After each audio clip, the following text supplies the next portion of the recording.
Hello, listeners. Mallory Wilsey here, Chief Producer of the Enrollify Network, and I want to take just a moment to tell you about another show on our podcast network that I co-host called Higher Ed Pulse. Higher Ed Pulse is your weekly spotlight on the latest in higher education marketing and enrollment. From headline news to social posts, insider insights to industry observations, join yours truly and Seth Odell as we share top stories from across the world of higher education. Each bite-sized 15-minute episode is packed with personality and designed to bring what's top of mind to the top of your feed. You can subscribe to the show by visiting podcast.enrollify.org or just search Higher Ed Pulse wherever you get your podcasts.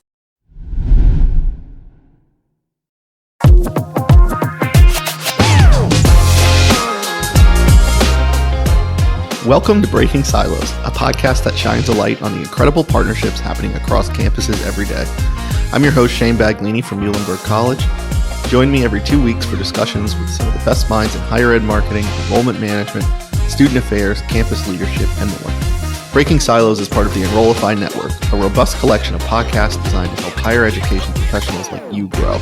Explore our other shows at enrollify.org or check out some of my personal favorites linked in the show notes below. Enrollify is made possible by Element 451, the next generation AI student engagement platform, helping institutions create meaningful and personalized interactions with students. Learn more at element451.com. Welcome to Breaking Silos, where today I'm joined by Maria Kuntz, Creative Communications and Services Director for CU Boulder Advancement, and Noelle Siebert, Director of Social Media for CU Boulder. Maria, Noelle, thanks for joining me. Thanks for having us. It's great to be here, Shane. Thanks for having us, Shane. So today we're talking about Giving Day, and we're talking about Buffs All In, Giving Day at CU Boulder, and how advancement and Central Marcom partnered together to sort of enhance things and improve operations for Giving Day. And so, as you might imagine, listeners at a large school like CU Boulder, coordinating something like a Giving Day is extremely complex and complicated. And so breaking silos is absolutely required. And so Maria, we'll start with you. And if you could just give us a brief history of CU Giving Day and talk about how the event and the day have evolved over time. Yeah. I think it's important to start with when Buffs All In launched. So many universities have been doing Giving Days, some for up to a decade. And this is really relatively new at CU Boulder. So our first one was in March of 2023. And so March of 2024 was our second ever Giving Day. That first year, 2023, we're really just kind of getting our feet wet, getting things up off the ground. And so year two was really about expanding, increasing collaboration. We had benchmark metrics and looking at, okay, what can we do to improve and grow this Giving Day? Another piece of context is that the University of Colorado system has a system office, and there are 4 campuses in the University of Colorado system. Boulder's the largest, but our annual giving team has historically been located at the University of Colorado system level, and they worked with all of the different campuses. So in 2023, we're partnering with that system office to launch this large annual giving program. And we were having to work with partners all across the university in new and evolving ways. So, okay, so the event is still relatively young. And so talk about any sort of particular challenges of getting something like that off the ground. Yeah, I mean, speaking from my seat, right, because there are a lot of stakeholders and annual giving and folks in advancement, there are a lot of people involved. Definitely in year one, part of it is coming up with a name, coming up with an identity. What is this about? How are we going to excite people and get them engaged? And we did a lot of change on that actually from year one to year two. So I think we started with a really strong name and strong language and concepting, but we decided to evolve the visual design and do some discovery work in year two and really grow that. I think the other challenges that are normal and natural on a campus this size, we have approximately 35,000 students, is coordinating stakeholders and partners who we need to be engaged in all of the varying colleges, schools, and units. And so in that first year, it's like anything. You have early adopters and people who get it. They have a sense of context and why it's important, and they know how it's going to fit in their workflow. And there are other folks who, because of their college and school priorities, they have just different push and pull factors. And so with every year, I think, that dedication and excitement grows once people really start to see, okay, this is how it works. This is what's expected of me. Oh, they're making it easier for me. That's our goal. Hopefully they're saying they're making it easier for me. So there's a lot of relationship building. There's a lot of infrastructure in terms of processes and toolkits, which we'll get into later. Yeah, it's true. I mean, any initiative, especially one this size and at a large institution, I'm always surprised at how much socialization the idea takes. Even though it's a great initiative for the institution, it's still, we've got to get our colleagues on board because everybody's stretched thin and we're not, we've got to hope that they're just out of the goodness of their heart going to help us. But at the same time, we need to build those relationships. So I hear what you're saying there. And to that point, Noelle, you are one of the main sort of stakeholders that I can think of for sort of spreading this message and not only internally, but obviously to external audiences on social. To talk about what inspired you to get involved more, be more collaborative, and specifically partnering with Maria and her team. Yeah. And to Maria's point, we hope that we make things easier for people. And so giving days are something that I really do believe in and think it's a really great opportunity to engage various different audiences that might not be your typical donor or consistent donor, but you get that idea of giving back to your alma mater or to someone or something that really made an impact in your life. And so giving days to me is a great fun way, joyful way to do the whole idea of giving and donation. And so working with Maria and her team, I've seen at previous institutions I've been with and how much significantly smaller institution, how working together and across campus really helped us in our giving days. And so when Maria approached me very early this year, hey, let's build on what we did in year one and make year two even better and looking forward to, 3, 4, 5 and beyond. And so working with her and a much larger team, including athletics and all the schools and colleges and how we could do that, the collaborative approach really helped us hone in on that toolkit that we'll talk about and how we could make things easier for everyone on campus. I am fortunate that 100% of my job is social media, and I am very aware that I am a rare beast on this campus. And so allowing people to have an easy button is my goal. And so whether it comes to giving days or getting news information or research information out there, what can we do to empower and help our colleagues around campus allows them to do 99% of their job, and that 1% of social is easier for them. And that's a win for me in my book. I love that, the easy button. It reminds me of the Staples, the easy button. I know. I feel like when I say that to some of my younger staff or students, they kind of don't get what I'm saying. They understand the concept, but the big red button doesn't come to mind. What is Staples, right? Who goes there? We need to bring it back. We just need one of those easy buttons. We do. We need a gift. Yeah. Yeah. But I love that kind of thinking from especially the central standpoint. I've heard people talk about exactly that concept. Like, we are here to accelerate and enhance the way our partners across campus can work. We can't be experts in everything, but we can certainly help elevate the expertise that we do have at our disposal. So I love that way of thinking. And talking about stakeholders, Maria, this was really interesting from our pre-interview conversation, and you sort of built a stakeholder group across campus. So if you walk us through that and kind of the composition of that group and talk about the role it played in Giving Day. Yeah. This year two, we had the benefit of starting earlier. We had certain things in process. We had a date well in advance. So, the luxury of time and saying, okay, if we could build what we wanted and take one step in the direction of the next best thing, what does that look like? And so part of that really was broadening the group of stakeholders and influencers and voices so that this Giving Day, Buffs All In, wasn't something that just lived in central advancement. So much like Noelle, our advancement division has folks in a centralized hub. We have that CU system team I was talking about, and then we have people embedded in all of the colleges and schools. So we want to bring folks in, and instead of feeling like we're handing them something and asking them to do it, we really wanted them to come in close and say, oh, I have a voice in this. And then they become our influencers in that socializing across campus. So we brought in a few people from strategic relations and communications, where Noelle is situated, obviously social media. We brought in Glenn Asakawa, who oversees visual media, and Betsy Sylvester. We brought in Betsy, who's a marketing project manager and marketing assistant director. And then we brought in folks from athletics. I think that was an area that we really knew we needed to grow. We have a huge upsurge in athletics this year with the prevalence and impact of Coach Prime. Those accounts are really strong. And in year one, we weren't quite synced up. So we had some variation in messaging and visual communication. So we brought in two to three from athletics. And we brought in our alumni association closer. They're part of advancement, but we really had the senior director of events and outreach close in that group to weigh in on that alumni perspective, because giving days really connect with alumni. And then the annual giving team at CU System is our super close partner, because they're the experts in sort of the nuance of giving tactics and list segmentation and a number of other things.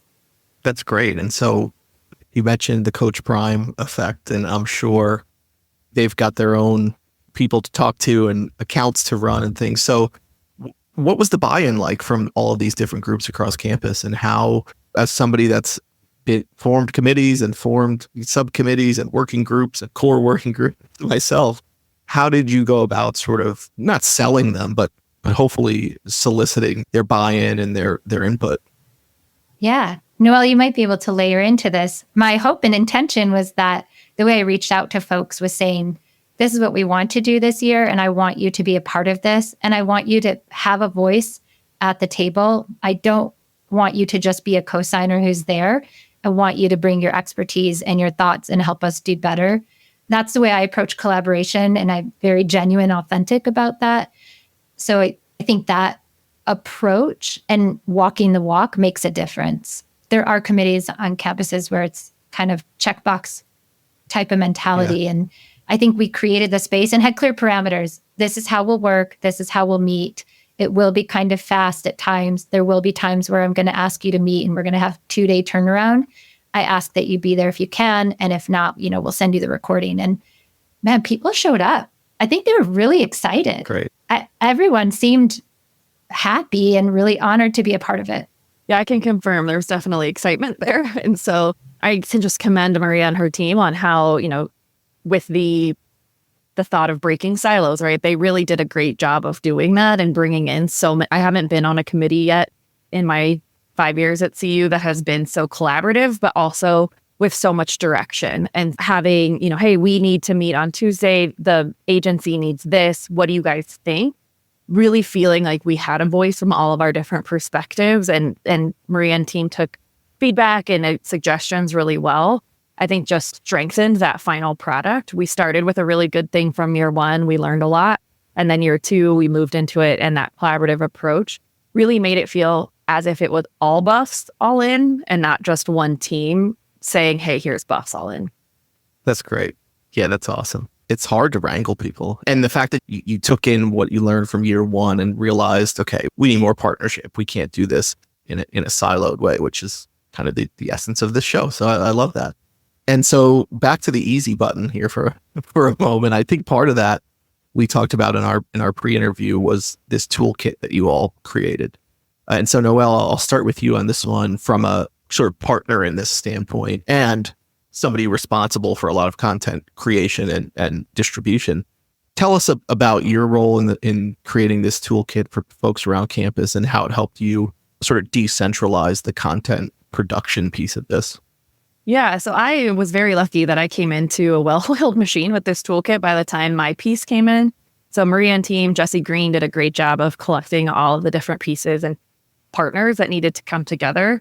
And when we gave this toolkit presentation to our communicators around campus, I was just one piece of a very large puzzle that they really condensed down and made it easy to understand and easy to digest. And this toolkit on our OneDrive, you could select exactly what piece you wanted to look at. It wasn't just this giant Google Doc that no one really wanted to try to handle. And so I really appreciated that. And from a social media perspective, I got to look at, because of the toolkit, when were emails going out, when were phone calls going out, when was annual giving and everyone else doing their different pieces. So that social wasn't just, this two ships passing in the night. We got to really complement, okay, emails are going out about such and such fun. 2 days later, we're going to have, we'll ask our campus partners to post about their fund for their school to really just continue that long tail. And so I took an intentional approach that I didn't necessarily want our schools and colleges to be the first driver. I wanted them to hear from their annual giving donors and the people that they work with on campus, and not to see it on X or Twitter at the time first. And so having that intentional approach to then just layer in afterward, but then also giving our campus partners ideas. Hey, you need to get some fund information out there. Here are some ideas that I can help you with. I'm more than happy to. Handfuls of colleges and schools did reach out. Some are more social savvy or have more resources, I should say, than others. And so they were able to just run with it. And others did check in. Hey, what would you think about that? How about this? And then that gave me an idea for main channel or the @CU Boulder channel. Oh, okay, this school is going to be doing this kind of video, or this one's going to be doing this approach to it. Then I could layer that into the larger main channel strategy. And so I just got to build off of everyone else from this great toolkit foundation. And it just allowed people to start way ahead of just where we were just asking them to do something. We gave them tools to do it. Yeah, that's awesome. And would you say that, in your opinion, did people sort of feel a little bit more empowered to create content because they had these tools at their disposal? I would hope so. And we're very vocal. I try to get a lot of buy-in and trust from people saying, I have a very thick skin. So if you don't get something, you don't like something, please let me know. And I hear often things that we do or don't do. I didn't hear that on this. So I'm going to take that as a win that people liked it. No news is good news. Yeah. And it was fun to see the variation. We didn't give them absolutely everything. We just gave them ideas. We did give them visuals, and here's one you should use on Facebook. It's not the same size that you would use on Instagram and those sorts of things. But then to see how they took the toolkit and ran with it, specific to their personas and their audiences. The School of Engineering and the School of Education are probably going to have very different people that are looking at their account. And so to see them, I guess I could use the word empowered, to see them do that it's always so much fun. I'm a teacher at heart. It's always so much fun to see the light bulb moment and then have it go into action. That's great. So Maria, run us through the details of the toolkit itself. And really, I'm interested to learn about the amount of work it took to create this toolkit and who all was involved. Yeah. So we started building toolkits a couple of years ago, digital toolkits for homecoming and for Buffs All In. I don't remember at which point we switched from elaborate Google Docs with lots of links to SharePoint.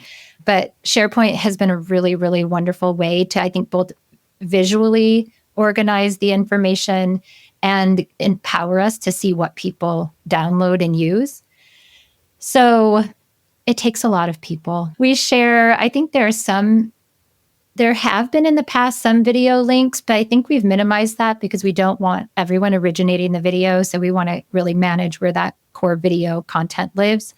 But we have a lot of different JPEGs and PNGs, EPS files, so that folks can really build whatever they need.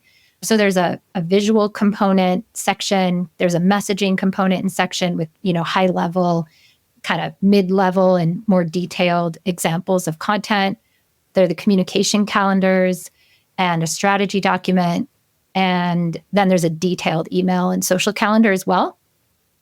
So I wish I could tell you how many hours it took. I'll probably underestimate, but I'll tell you, our team is 15 people, and I would guess 5 to 6 are closely working on it, and then 2 or 3 people from annual giving. So there are a lot of hands in that. And we record our training. So we do a training and kickoff, and we record those trainings. So those are also part of the toolkit. So big campus, busy schedules, lots of people who want the information. They're not all going to make it. So we always record those and add those to the toolkit.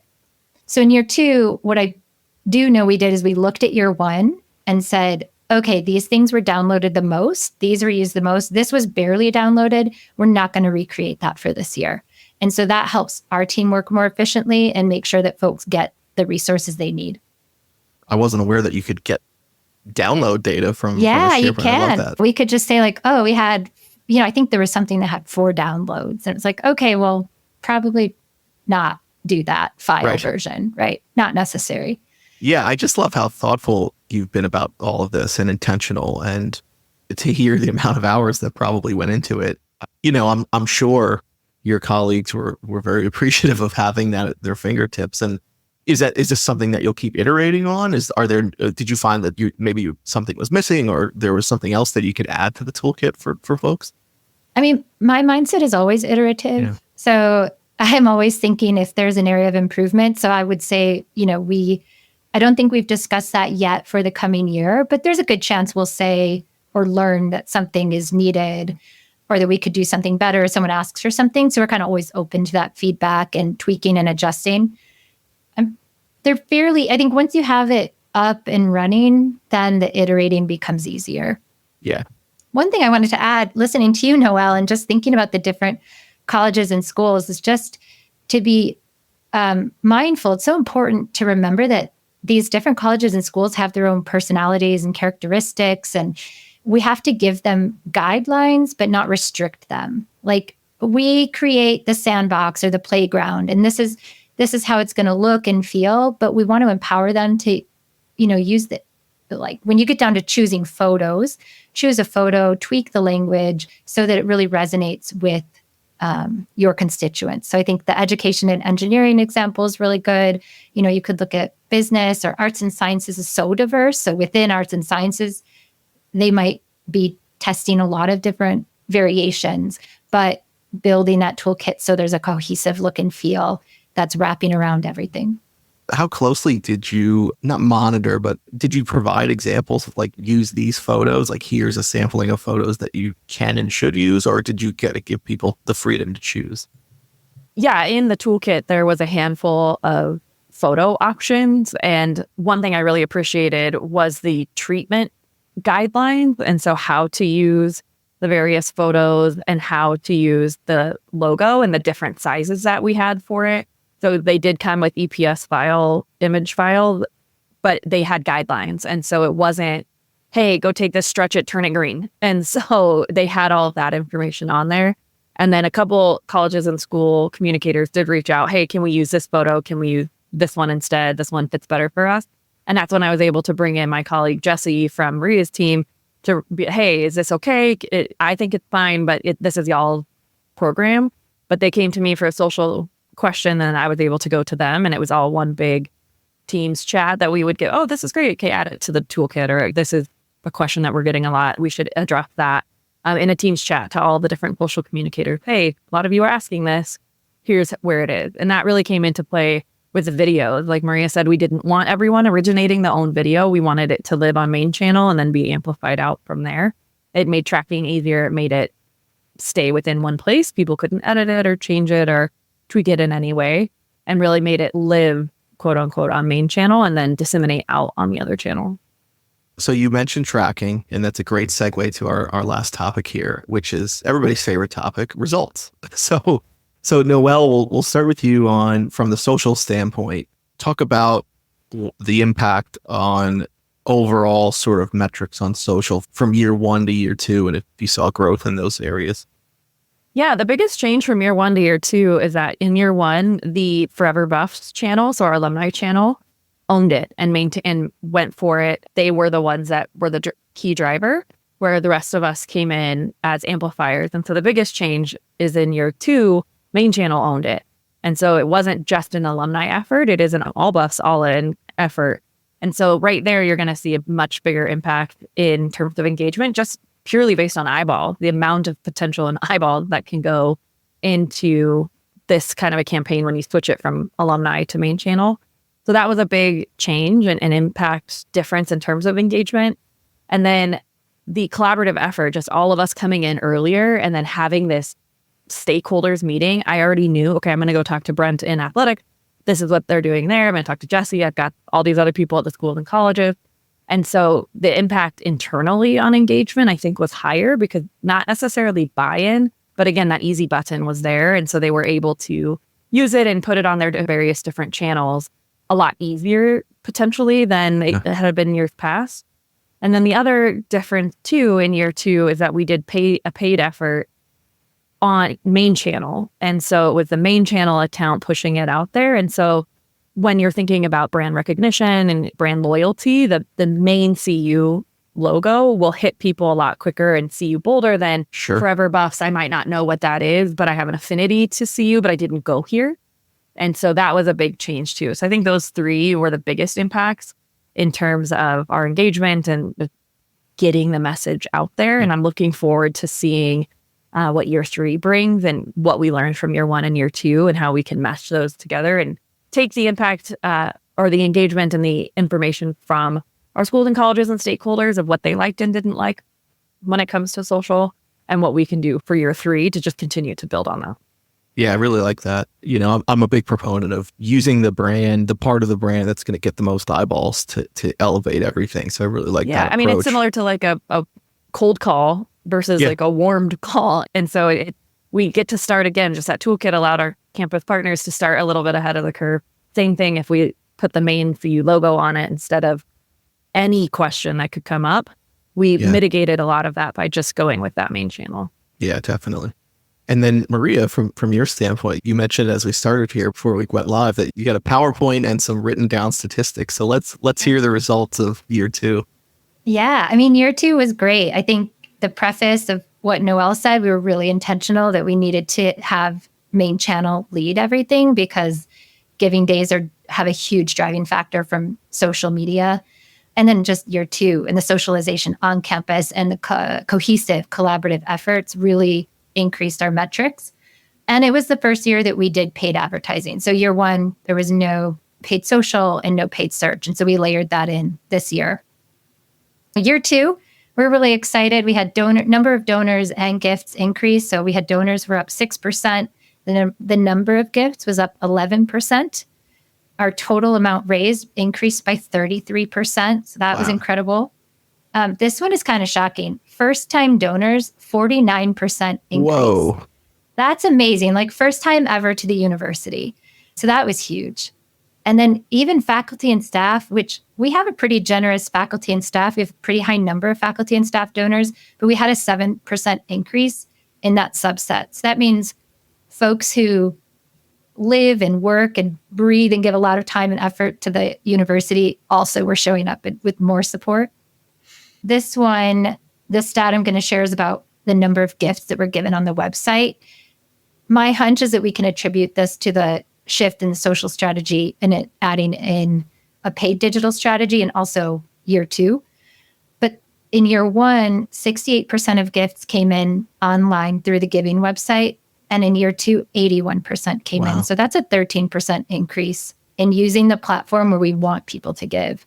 So that's pretty incredible. And then the last couple of fun ones are in year 1, we had 4 challenge gifts. In year 2, we had a goal of 6, so just a little growth, but we had 14. Wow. So we had 14 challenge gifts, which means our college, school, and unit partners were working early and with intention with their leadership to identify not just the idea of a gift, but get donors on board. That takes a lot of time and effort. Mm-hmm. And then the last one is 45 states and 8 countries. So we had 8 countries outside of the United States. We had donors from all across the world. So pretty fantastic year for year 2. I would say so. And I've been laughing here watching Noelle's reactions to these. I've seen fist pumps and claps and every celebration. But I mean, I'm genuinely, I love that because I think we don't celebrate enough our successes in higher ed marketing. And so I'm thrilled for both of you. It's really cool. Thank you. Yeah, we've got to celebrate the successes. You know, we have to see what's working and keep moving ahead and celebrate. I mean, I just want to say that even the data, you know, this was put together by a colleague of mine, Michael Toomey, in annual giving. And it's just such a huge team effort. And I feel really, honored to be here talking about it with you and Noelle, but there are so many people who contributed to this effort. So if people want to learn more about Buffs All In, where can they go to find information?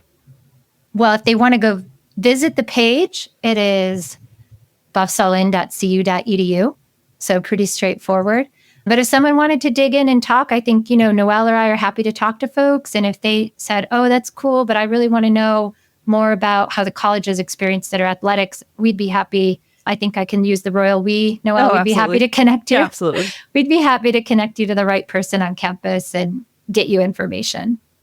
Yeah, and so both Noelle and Maria's LinkedIn profiles will be in the show notes. Definitely reach out to them if you're trying to get something like this off the ground, if you are trying to enhance your efforts in a Giving Day capacity or some sort of major event, because I think this approach can be replicated across the board and across institutions. So thank you both so much for your time. I'm thrilled for the results, and I can't wait to see you get up over 50% increases next year in year three. So we'll have a season 2 episode about Buffs All In year 3. Love that. Save the date. Thank you so much, Shane.